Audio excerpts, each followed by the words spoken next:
दोस्तों क्वेश्चन दिया है हमारा ऊपर। पहले क्वेश्चन को ध्यानपूर्वक पढ़ना है हमें। क्वेश्चन है हमारा ये परसेंटेज चैप्टर का अर्थमेटिक मैथ, जो कि प्रश्न है हमारा। पहले पढ़ लेते हैं, ध्यानपूर्वक पढ़ना है साथियों प्रश्न, नहीं तो अगर कोई गलती कर दी इसमें पढ़ने में तो क्वेश्चन आपका डेफिनेटली गलत ही होगा। तो क्वेश्चन है हमारा, रीता की आय ऋचा की आय से 15% कम है। ऋचा की आय रीता की आय से कितने प्रतिशत अधिक होगी? यानी कि ऋचा की आय हमें ज्ञात करनी है। रीता की आय से कितनी प्रतिशत अधिक होगी? तो दोस्तों यहाँ पर क्या करना है, हमको एक तरफ रीता लिख लेना है और एक तरफ ऋचा लिख लेना है और इनके परसेंटेज का अनुपात निकालना है हमको। रीता की आय जो है ना हमारी ऋचा की आय से 15% कम है, यानी कि ऋचा की आय यहाँ पर 100% होगी, तो इसकी यहाँ पर 15% कम है, यानी कि तो यहाँ पर 85% होगी। तो हमारा क्या होगा, ये कितनी परसेंट है ऋचा की आय? तो यहाँ पर ऋचा की आय पूछी है क्वेश्चन में, तो हमसे पूछा है ऋचा की आय रीता की आय से कितनी परसेंट अधिक होगी। तो यहाँ पर कितने का अंतर आ रहा है? 15 का दोस्तों। देन 15 किससे तुलना कर रहे हैं उसको नीचे लिख देते हैं। यहाँ पर 85 मतलब रीता से तुलना की जा रही है और गुणा 100, क्योंकि हमें परसेंटेज निकालनी है तो यहाँ पर गुणा करनी पड़ेगी 100 से, तभी हमारा आंसर परसेंटेज में आएगा। तो इसको दोस्तों सॉल्व कर लेना है यहाँ पर। तो ये आएगा 5 तिया 15 और 17 पंजे 85, 3/17 गुणा 100। और दोस्तों ऊपर हो जाएगा हमारा 300/17। तो इसको हम 300 को 17 से भाग करेंगे दोस्तों। यहाँ पर ये आएगा 17 बार जाएगा, 17 सही 11/17% आंसर सही होगा हमारा।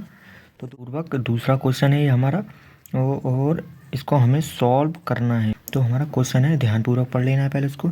ए की आय बी की आय से 20% कम है और बी की आय ए की आय से कितनी परसेंट अधिक होगी, ये हमें निकालना है। बी की आय ए की आय से कितनी परसेंट होगी? तो दोस्तों यहाँ पर क्या कर लेना है, हमको ए और बी का अनुपात निकाल लेना है परसेंटेज का। तो दोस्तों इसमें हम किसे 100 माने? तो दोस्तों किससे तुलना की जा रही है? आय से, मतलब बी से तुलना की जाती है। यहाँ पे ए की आय बी की आय से, मतलब बी से तुलना की जा रही है, तो यहाँ पर बी को 100 मान लेना है, 100%। और फिर हमारा ये 20 पर ए परसेंट में दिया है ऊपर, 20% कम है, तो 20% कम क्या हो गया? 80 होगा ये यहाँ पर। तो इनका अनुपात निकलेगा 4 का और 5 का अनुपात निकलेगा। तो ये कितना अधिक है हमारा? बी 1 अधिक है हमारा, क्योंकि हमसे बी पूछा है। बी की आय पूछी है हमसे इस प्रश्न में। बी की आय ए की आय से कितनी परसेंट अधिक होगी? तो यहाँ पर ये 1 अधिक है 4 से, तो किससे अधिक है ये और देखना है यहाँ पर। देन एक ज़्यादा है ना बी की आय ए से, तो किससे अधिक है? ए से। ए का मान है हमारा यहाँ पर 4%, निकालेंगे तो गुणा 100 से कर देना है यहाँ पर। तो यहाँ पर ये आ जाएगा हमारा 25 चौका 100 होता है हमारा, ये इससे कट जाएगा तो 25 ऊपर केवल 25% हमारा बचा।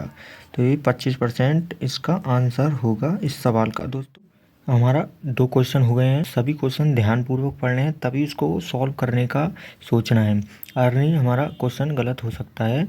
तो क्वेश्चन हमारा ए का 15% बी के 18% के बराबर है, तो बी का कितने प्रतिशत ए के 20% के बराबर होगा? तो ए का 15% सीधा ऊपर दिया है, 15 ए का 15% का मतलब गुणा है, 15% का मतलब दोस्तों यहाँ पर नहीं लिखना है, यहाँ पर परसेंट लिख लेना है ऐसे ही, क्योंकि ये तो कटने वाले हैं ना। बराबर क्वेश्चन में दिया है, हम अपनी तरफ से कुछ ऐड नहीं करेंगे, ये क्वेश्चन में दिया गया है बी का 18%, तो परसेंट से परसेंट कट जाएगा। ए 15 बराबर बी 18। तो यहाँ पर दोस्तों ए और बी का रेशियो निकाल लेना है। कितना आएगा दोस्तों? ए के सामने वाली संख्या है हमारी 18 और बी के सामने वाली है 15, तो ये इनका ए और बी का क्या निकल आया? रेशियो निकल आया तो फिर क्या करना है, क्वेश्चन में क्या पूछा है हमसे, बी का कितने प्रतिशत ए के 20% के बराबर होगा। तो यहाँ पर करना कुछ नहीं है, बस हो गया हमारा सवाल यहाँ पर। यही यहाँ तक ही मेन चीज़, अगर यहाँ तक नहीं कर पाए तो आगे नहीं कर पाओगे। तो बी का कितने परसेंट यानी कितने को एक्स मान लेते हैं परसेंट बराबर होगा हमारे 18%, यानी कि ये ए का मान है 20% के बराबर पूछा है हमसे। तो यहाँ पर क्या होगा वही फिर उसकी तरफ परसेंट से परसेंट कट जाएगा यहाँ पर। तो यहाँ पर बी की जगह हमारा 15 आ जाएगा, और एक्स है ही हमारा, यहाँ पर एक्स का मान हमको निकालना है यहाँ पर। और 18 दूनी हमारा होता है 36, और 0 360 हो गया, और एक्स का मान निकल आया यहाँ पर 360/15। तो एक्स को हम 24 लिख सकते हैं यहाँ पर, क्योंकि 15 24 की गुणा करेंगे 360 होगा। तो दोस्तों यहाँ पर 24 एक्स का मान 24 निकल आया। क्या बी कितने परसेंट है ए के 20% के बराबर है क्या नहीं, ये पूछा है। तो हमारा एक्स निकल रहा है वो आंसर कितने परसेंट वाला, यानी कि। तो दोस्तों ये आंसर है हमारे क्वेश्चन का। तो दोस्तों अब समझता हूँ ये क्वेश्चन भी आपको समझ में आया होगा। तो मिलते हैं फिर किसी अगली क्वेश्चन के साथ। धन्यवाद। इसलिए दोस्तों सब्सक्राइब कर लें हमारा चैनल, अगर पहली बार आए हैं तो एक लाइक ज़रूर कर देना है।